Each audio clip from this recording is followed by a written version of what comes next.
नमस्कार, मैं सिरांधा आप सभी दर्शकों का अन्नदाता कार्यक्रम में स्वागत करती हूं।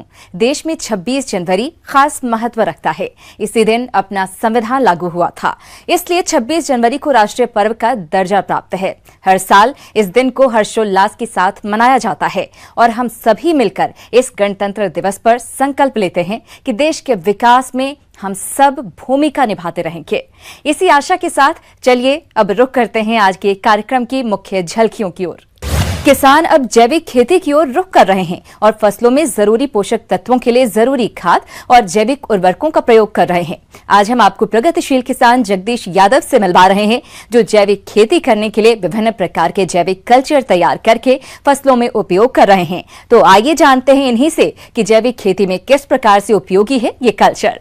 फंगस के रूप में मुख्यतः जितने भी जो फंगस पाए जाते हैं, सूक्ष्म जीव पाए जाते हैं, उनका ज़्यादातर काम होता है बीमारियों को ख़त्म करने का। और उनमें से एक आध कोई फंगस होता है जो पौधे को पोषण का काम देता है, जैसे वेसिकुलर एब्यूस्कुलर माइकोराजा है। उसके अलावा जितने भी फंगस हैं, जैसे ट्राइकोडर्मा है, पेसिलोमाइसिस है, बैक्टीरिया बेवेरिया बेसियाना है, मेटारिजियम एनासोप्ली है, ये सब ज़्यादातर बीमारियों को ख़त्म करने के काम में आते हैं। किसान भाइयों, जैविक खेती का आधार सूक्ष्म जीव है और सूक्ष्म जीवों का अधिकतम सहयोग लेकर मिट्टी की उपजाऊ शक्ति को बनाते हैं और पौधे अपना पोषक तत्व मिट्टी से लेते हैं। और जब मृदा उर्वर होगी तो पौधों की अच्छी बढ़वार होगी और इससे अच्छी उपज मिलेगी। तो सबसे पहले जानते हैं कि खेती के लिए भूमि में लाभदायक सूक्ष्म जीवों के बारे में, जैसे फंगस, बैक्टीरिया, एक्टिनोमाइसिस, प्रोटोजोआ, जो भूमि की उर्वरता बनाने और हानिकारक रोग, कीट नियंत्रण में भी काफी लाभकारी होते हैं। फंगस में ट्राइकोडर्मा जो है वो सूक्ष्म जीव है, जो फैक्ट्रियों में भी डेवलप किया जाता है, जिन्हें हम घर पर लाके उनको डेवलप करके और खेती में उनका उपयोग करते हैं। मुख्यतः तो ट्राइकोडर्मा है और जो एंटी फंगस का काम करता है, फंगिसाइड की तरह काम करता है। इसके अलावा पेसिलोमाइसिस है जो एंटी निमाटोड का काम करता है। इसके अलावा बेवेरिया बेसियाना है, वर्टिसिलियम लेकानी है, जो कीड़े मकोड़ों को मारने का काम करते हैं, जो जैविक तरीके से अपना काम अच्छी तरह से करते हैं। उनको बाजार से लाकर या लेबोरेटरी से खरीद कर हम घर में डेवलप कर सकते हैं। जो बैक्टीरिया जो होते हैं, तो बैक्टीरिया में ज़्यादातर बैक्टीरिया जो हैं वो पोषण का काम करते हैं, जैसे एसिटाबैक्टर है, एजोटोबैक्टर है और पीएसबी कल्चर है, केएमबी कल्चर है। ये सब ज़्यादातर फसल को पोषण के काम में आते हैं। सुडोमोनास एक एंटी फंगल के काम में आता है और एंटी बैक्टीरिया के काम में आता है। सुडोमोनास बैक्टीरिया है वो बीमारियों को ख़त्म करने के काम में आता है। बाकी ज़्यादातर बैक्टीरिया जो हैं वो फसल को पोषण के काम में आते हैं। पीएचपी का काम है फास्फोरस से जो पड़ा हुआ होता है अपने खेत में, उसको घोलने का काम करता है पीएचपी, और घोलने के बाद में वो पौधों को आसानी से उपलब्ध हो जाता है। इससे दो फायदे हैं, एक तो पौधों को आसानी से फास्फोरस से उपलब्ध हो जाता है और दूसरा मिट्टी की जो स्ट्रक्चर होता है, जो संरचना होती है, उसको सुधारता है और मिट्टी की ईसी और पीएच को मेंटेन करता है। उसके अलावा जो केएमबी होता है वो पोटास को मोबिलाइज करता है, मतलब एक जगह से दूसरी जगह पोटास को मूव करता है, जिससे पौधों को आसानी से वो जड़ों में उपलब्ध हो जाता है और पौधे में पोटास की कमी नहीं हो पाती है, जिससे और पौधे को उपलब्ध हो जाता है।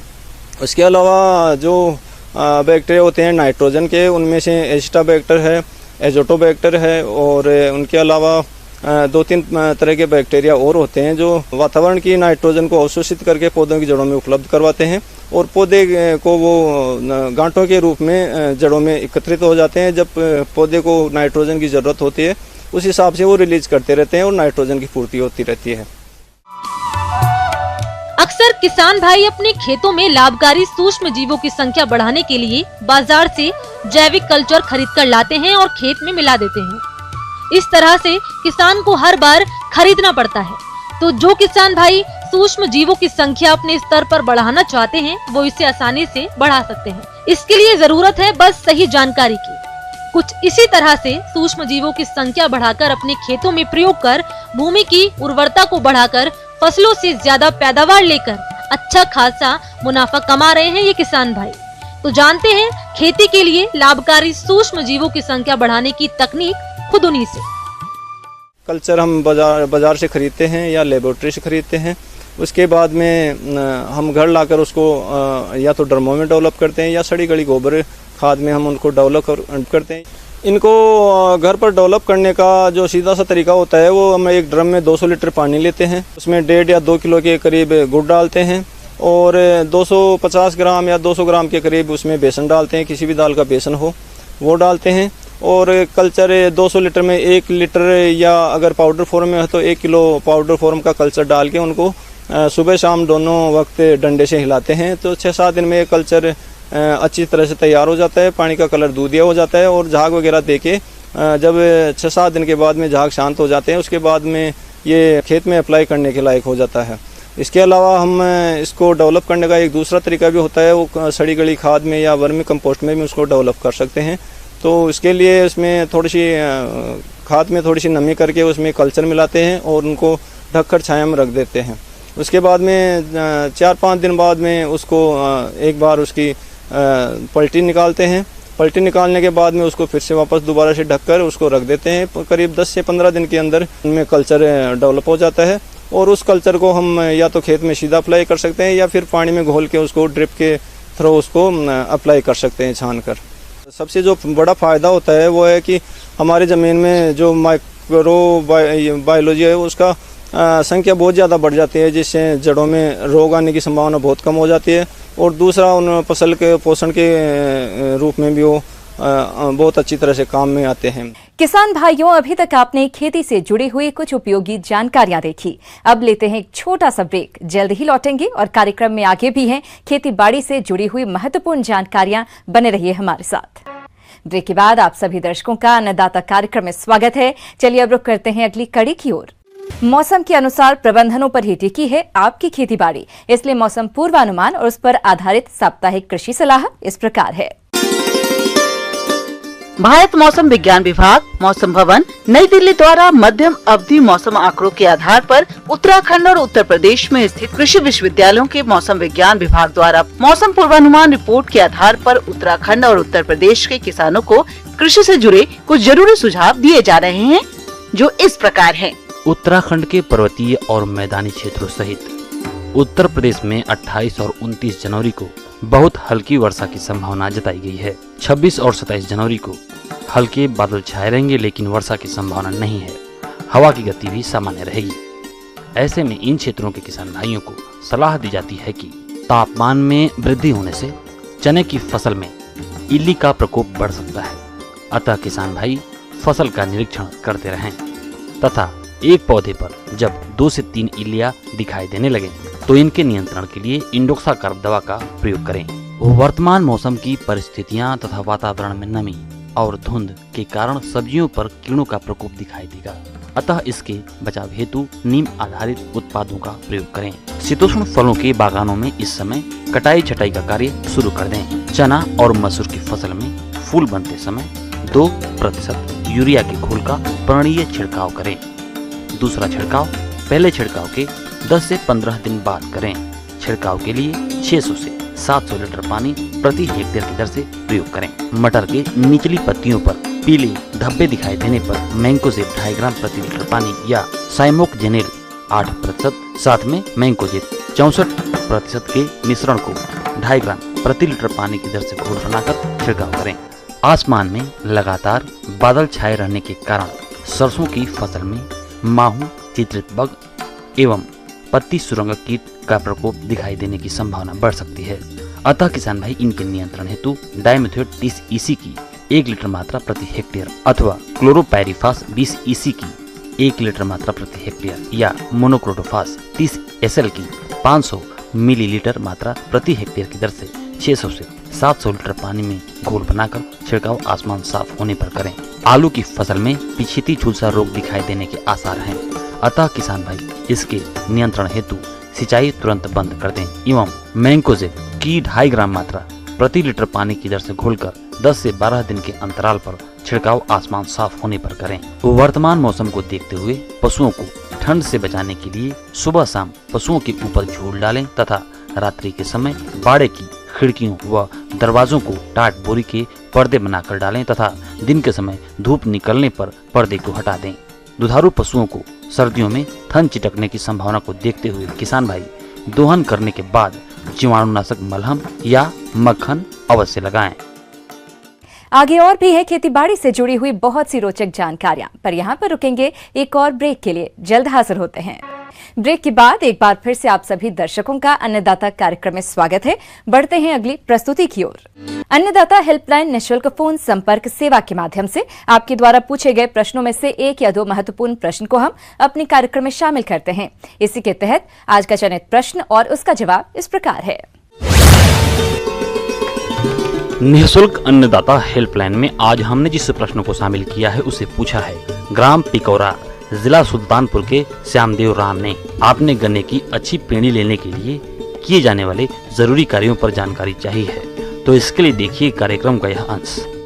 आज किसान भाइयों आपको पेड़ी प्रबंधन की उत्तम तकनीक बताने जा रहा हूं। इसका प्रयोग करके आप अपने गन्ने के पेड़ी फसल का उत्पादन बढ़ा सकते हैं। पेड़ी रखने के लिए 5 बातों पे विशेष रूप से ध्यान दिया जाता है। सबसे पहली और मुख्य बात तो ये है कि फसल की कटाई उचित समय में करें, यानी टेम्परेचर अच्छा हो जाए, आपका 26 से 28 के बीच में आ जाए या 26 से 24 के बीच में आ जाए, तो उस समय इसकी कटाई करनी चाहिए। गन्ने की पेड़ी फसल से अच्छा उत्पादन लेने के लिए मुख्य फसल जब खेत में खड़ी हो तभी से कुछ प्रबंधनों को अपनाना होता है, और इसमें भी कटाई के समय तो विशेष ध्यान देने की जरूरत होती है, क्योंकि इस समय थोड़ी सी लापरवाही से पेड़ी फसल का अंकुरण ठीक ढंग से नहीं होता। कटाई के लिए भी आपको पूरी तरह से ये ध्यान देना है कि इसके जो ये कल्ले हैं ये नीचे से निकलेंगे, तो ये जमीन की सतह से इसकी कटाई की जाए। जमीन की सतह से हमारा अर्थ ये है कि इसमें कोई भी ठूंठ छूटे ना, और जैसे ही ये कटाई होता जाए इस पे हम 20 ml इथोफोन 100 लीटर पानी में घोल बना के इनके कटे हुए भागों पे स्प्रे कर दें। स्प्रे करने के बाद हम इसको जो है कुछ नहीं करेंगे। इसके बाद इसका दूसरा काम होता है कि इसमें हम इनके किनारे इसकी गुड़ाई कर दें। गुड़ाई करने के बाद हम पौधों के आवश्यक पोषक तत्वों को डालें, नाइट्रोजन, फास्फोरस और पोटास के साथ साथ सल्फर को। इसकी संतुलित मात्रा में प्रयोग करना बहुत ही आवश्यक है, क्योंकि फसल को पोषक तत्व अगर आप उचित मात्रा में नहीं देंगे तो उनका फुटाव या उनका उत्पादन घट जाएगा। तो पोषक तत्वों को हम डाल दें। 1 हेक्टेयर के लिए 180 किलोग्राम नाइट्रोजन, इसके साथ ही साथ 80 किलोग्राम फास्फोरस और इसके साथ ही साथ पोटास 60 किलोग्राम और सल्फर 30 किलोग्राम अवश्य डालें, क्योंकि ये ही पौधों के आवश्यक पोषक तत्व हैं जिनकी कमी अब देखने में आई है। और 4 पोषक तत्व तो मुख्य रूप से है ही हैं, इनको तो आप डालें ही डालें। डालने के बाद हल्की सी सिंचाई कर दें। हल्की सी सिंचाई करने के बाद हम इनके बीच के स्थानों की एक बार गुड़ाई कर दें। जो सूखी पत्तियां इनकी निकली हुई है उसको खेत से बाहर ले जाएं, बाहर रख दें। बाहर रखने के उपरांत फिर इनको हम जब गुड़ाई कर लें तो एकांतर रूप से एक नाली को छोड़ के दूसरी नाली में उनका बिछा दें, ताकि उसमें खरपतवार का प्रकोप न होने पावे। और ये सूखी बिछाई गई पत्तियों पे 4-10G पाउडर का बुरकाव कर दें, ताकि उसमें जो पहले की फसल के कीड़े मकोड़े हैं वो समाप्त हो जाए। नहीं तो वो अपने समय आने पे, उचित समय आने पे वो अपना प्रकोप फसल पे दिखाएंगे। और इसके साथ ही साथ हमको एक सबसे बड़ा जो काम करना है वो ये है कि इसको कुछ दिन के बाद हमको पता चल जाएगा कि हमारी गैप कहाँ कहाँ है, यानी एक क्लम्प से दूसरे क्लम्प के बीच में ज्यादा स्थान ना होने पावे। इसके लिए हमको क्या करना है कि किनारे से ही एक नाली को ले लेंगे और इसके ही क्लम्प को पूरा उखाड़ के खाली स्थानों की भराई करेंगे। नए कल्लों से उसकी कोई भी वो न करें, यानी टुकड़े काट के बुआई न करें, क्लम्प ही उखाड़ के ले जाके उस गैप को भर दें।